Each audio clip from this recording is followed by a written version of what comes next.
Bonjour à toutes et à tous et bienvenue à ce webinaire qui va parler de la conformité des licences ou comment utiliser vos licences conformément aux règles d'Autodesk.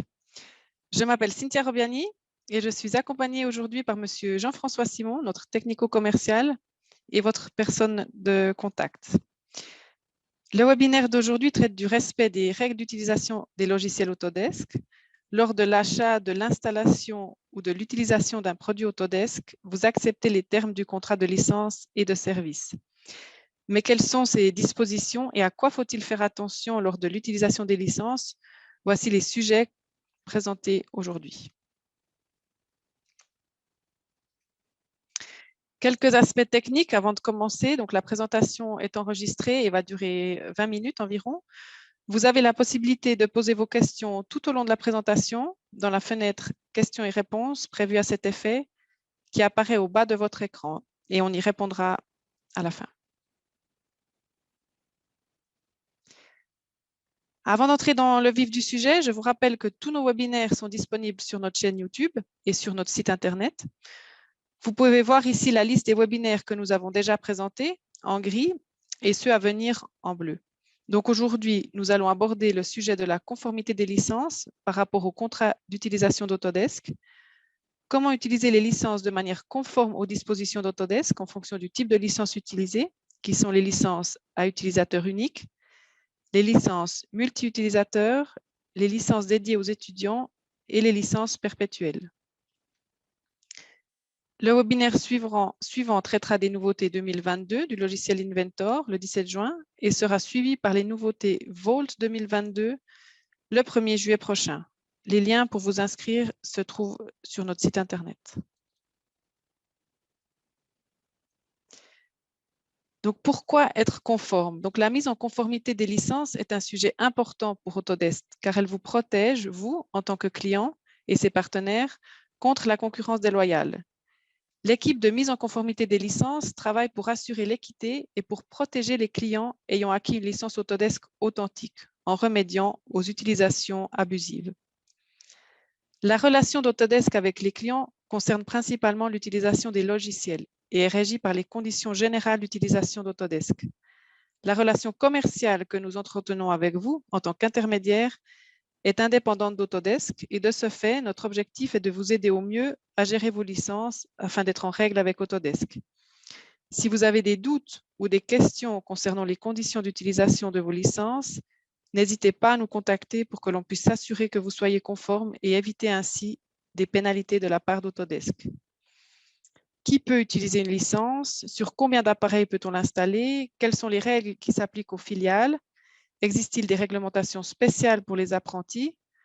Voici quelques questions fréquentes auxquelles nous répondrons pendant cette présentation.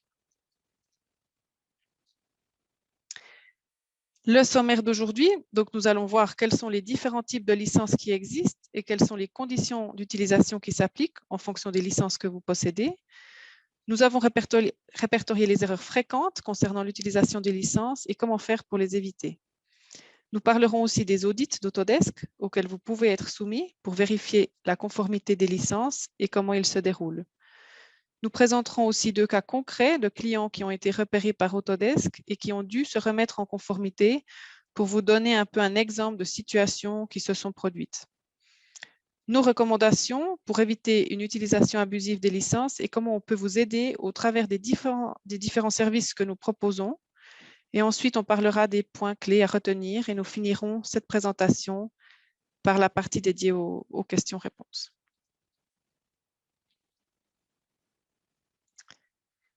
Donc, commençons par les types de licences. Donc, il faut savoir que les conditions générales d'utilisation varient en fonction du type de licence que vous possédez. Il existe 2 types d'abonnements. Les abonnements avec accès à utilisateur unique ou à utilisateur nommé, donc single user en anglais, et les abonnements avec accès multi-utilisateur, licence réseau ou multi-user. Donc, ceux-ci ne sont plus en vente, mais peuvent encore être échangés contre des licences single user à des prix attractifs. Il y a également les licences perpétuelles, encore utilisées, mais qui ne sont plus en vente et dont les plans de maintenance ne peuvent plus être renouvelés. Donc, les abonnements à utilisateur unique et multi-utilisateur dépendent des conditions générales d'utilisation et les licences perpétuelles et les plans de maintenance sont régis par les anciennes conditions d'utilisation. Si besoin, n'hésitez pas à prendre contact avec nous pour obtenir les liens pour y accéder. Les violations des termes du contrat ne sont pas nécessairement intentionnelles. Dans certains cas, les transgressions se produisent inconsciemment. Donc, voici les erreurs les plus fréquentes que nous avons répertoriées. Par exemple, l'oubli de désinstaller les licences après avoir changé de serveur. Ceci ne concerne que les licences perpétuelles et les abonnements multi-user. En effet, le nombre d'utilisateurs autorisés simultanés ne peut pas excéder le nombre de licences achetées. Réutiliser des licences domestiques ou home use après l'échéance du plan de maintenance ou de l'abonnement multi-user. Donc, pour rappel, les droits d'utilisation à domicile permettent aux employés d'installer les logiciels Autodesk chez eux pour effectuer des tâches liées à leur activité professionnelle ou pour une utilisation personnelle à des fins de formation. Les produits avec accès multi-user ou un plan de maintenance en réseau nécessitent une licence pour utiliser le logiciel à domicile. De même que l'utilisation des licences domestiques sur le lieu de travail n'est pas autorisée. Une autre erreur fréquente concernant les abonnements single-user est de se connecter plus de 3 fois avec les mêmes identifiants. Donc, si vous possédez un abonnement single-user, vous pouvez l'installer sur un maximum de 3 appareils électroniques par utilisateur autorisé en vous connectant avec votre identifiant et mot de passe. Mais vous pouvez utiliser le logiciel que sur un appareil électronique à la fois. Il est par ailleurs interdit de se partager les identifiants et les mots de passe. Ils sont personnels. Et il est aussi interdit d'avoir une adresse générique, comme par exemple info, etc. Au niveau des droits aux versions antérieures, l'accès aux versions antérieures a été étendu à 5 versions précédentes, en plus de la version courante, qui est la version 2022 maintenant. Donc, si vous avez changé de modèle d'abonnement, par exemple en passant d'un plan de maintenance à un abonnement, vous devez désinstaller les anciennes licences du plan de maintenance d'origine dans un délai de 60 jours après l'installation de votre nouvel abonnement. Il y a une exception néanmoins si vous souhaitez continuer à utiliser les versions précédemment installées sous plan de maintenance. Vous pouvez le faire si ces logiciels concernés sont inclus dans votre nouvel abonnement. Mais quand l'abonnement expire, vous devrez désinstaller et cesser d'utiliser toutes les versions associées à votre plan de maintenance d'origine et à votre abonnement. Si vous changez d'ordinateur, il ne faut pas oublier de désactiver la licence avant de la réinstaller sur votre nouvel ordinateur pour ne pas excéder le nombre de licences autorisées, notamment pour les licences perpétuelles qui peuvent être activées sur 2 ordinateurs et 3 en ce qui concerne les licences single user. Au niveau des filiales, elles ne peuvent pas utiliser les licences de la société mère à moins d'avoir souscrit un plan premium qui permet l'usage des licences dans le monde entier. Donc, chaque entité doit utiliser ses propres licences s'il n'y a pas de plan premium. Et il n'est plus possible de transférer une licence à une autre entreprise. Les licences utilisées par des étudiants, un corps enseignant ou un établissement d'éducation agréé ne peuvent pas être utilisées à des fins commerciales. De même, pour une collection, votre utilisateur autorisé ou assigné à la licence peut installer les logiciels dans une collection de manière collective sur un maximum de 3 appareils électroniques. Cet utilisateur autorisé peut utiliser simultanément tous les logiciels de la collection, à condition que cette utilisation ne se fasse que sur un seul appareil électronique à la fois. Seul l'utilisateur assigné peut utiliser les produits de la collection. Donc, je vous rappelle que vous pouvez transférer administrativement votre abonnement à utilisateur unique d'un utilisateur individuel vers un autre utilisateur à condition que celui-ci possède ses propres identifiants et mots de passe. Donc, ce tableau résume les erreurs les plus courantes. Il y en a évidemment d'autres. Si vous avez des questions concernant une situation spécifique, nous sommes à votre disposition pour en discuter. Chaque année, Autodesk contacte un certain nombre de clients pour vérifier l'utilisation des licences et s'assurer que celle-ci est conforme aux termes et conditions applicables. Les utilisateurs sont choisis selon plusieurs critères, notamment en fonction d'informations sur les enregistrements d'abonnements et sur l'activation des produits.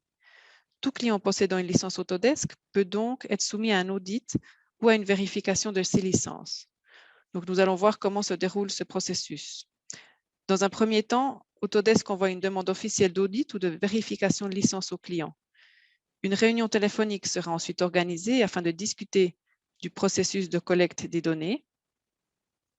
Un spécialiste technique interne ou externe peut rejoindre le client lors de cet appel ou devra être contacté ultérieurement.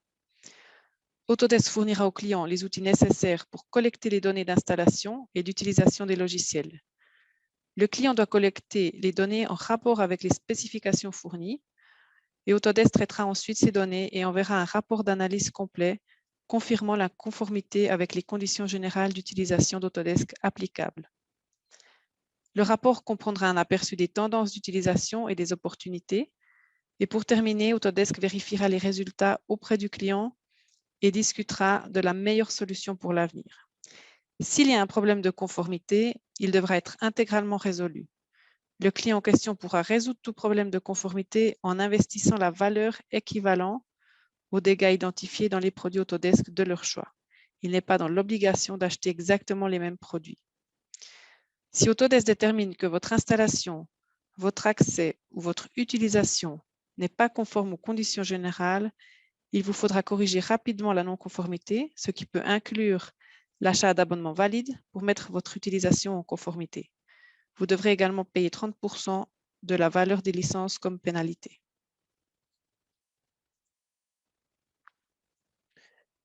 Passons maintenant à des cas concrets pour illustrer un peu ces aspects assez techniques. Donc, il y a quelque temps, un de nos clients a été contacté par Autodesk pour une utilisation de licences frauduleuses. Ce client nous contacte et nous explique qu'ils ont engagé un freelance qui utilisait une licence non conforme, autrement dit piratée, à leur insu, pour effectuer leur mandat. Les licences piratées se présentent souvent comme un numéro de série peu commun, comme par exemple 666-69, etc. Donc, en se connectant au réseau de cette société, Autodesk reçoit donc une alerte d'utilisation abusive et prend contact avec le client en leur demandant d'acheter les licences utilisées frauduleusement pour une durée de 3 ans et de payer des pénalités. Nous avons aidé le client dans la négociation avec Autodesk suite à la demande du client, mais dans ce genre de cas, les conséquences retombent sur l'entreprise qui a engagé la personne. Donc, nous conseillons par exemple, dans ce genre de situation, de stipuler dans le contrat d'engagement d'utiliser des logiciels légaux pour éviter une utilisation non conforme. Un deuxième exemple, c'est celui d'un autre de nos clients qui a installé une licence perpétuelle sur un PC de leur salle de conférence pour une présentation et a ensuite oublié de la désinstaller par la suite. Donc, lors de l'audit, le client a dû racheter cette licence car ils utilisaient plus de licences que le nombre autorisé. Donc, voici 2 cas concrets qui se sont passés. On peut dire qu'en moyenne, nous avons eu 6 ou 7 cas en 2 ans. Donc, il faut être prudent et bien gérer ces licences pour éviter ce genre de surprise.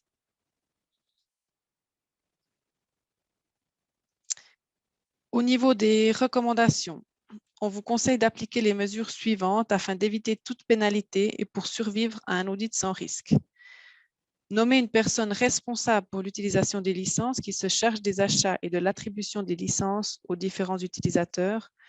Faire un inventaire des licences achetées ou installées, voire documenter l'état actuel des licences. Et clarifier les questions ouvertes avec nous de façon neutre et indépendante. Vous pouvez nous mandater pour faire un audit, comme on le verra dans la prochaine diapositive.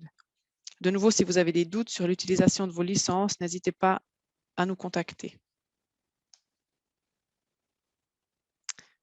En tant que revendeur des solutions Autodesk, vous pouvez nous contacter si vous avez besoin d'un audit. Je précise qu'il s'agira d'un audit indépendant à ceux effectués par Autodesk. Vous pouvez voir à l'écran un exemple de scan effectué chez un de nos clients où on peut voir quel logiciel est utilisé, quelle version, etc. Notre but est d'accompagner nos clients dans l'utilisation des logiciels en général. Donc, nous proposons également du consulting, de l'installation, des formations, ainsi que du support technique. Nos commerciaux sont volontiers à votre disposition si vous avez des questions ou besoin de plus ample information.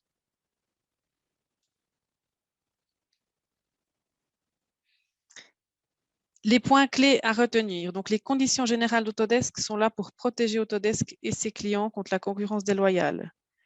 Comme je l'ai dit, les transgressions se produisent souvent inconsciemment, donc il faut rester prudent. Nous vous conseillons aussi de suivre les changements effectués par Autodesk pour s'assurer d'être toujours en conformité avec le contrat de licence et de service d'Autodesk. Vous pouvez vous abonner à notre Urni News, par exemple, qu'on publie tous les 2 mois environ, qui relaye les informations importantes relatives aux licences et aux changements d'Autodesk. Il est également important de lire les emails que vous recevez d'Autodesk et de nous contacter si vous avez des questions à ce sujet. Ne téléchargez pas des sources sur des sites non autorisés, il en va de la sécurité de votre entreprise également, et ne partagez pas vos identifiants et mots de passe notamment. Si vous avez des doutes, nous sommes là pour vous aider.